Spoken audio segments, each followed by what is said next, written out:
அடிசாயும் வாழை தண்டு சுமையல்ல பாரம் சுகம்தான் அம்மா.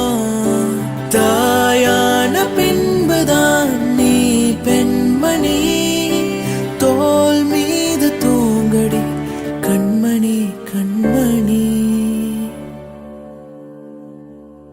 காலையில் தினமும் கண் விழித்தால் நான் கைதொழும் தேவதை அம்மா.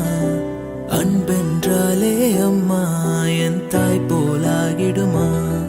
இமை போல் இரவும் பகலும் என்னை காத்த அன்னையே, உனதன்பு பார்த்த பின்பு அதைவிட வானம் பூமியாவும் சிறியது. காலையில் தினமும் கண் விழித்தால் நான் கைதொழும் தேவதை அம்மா.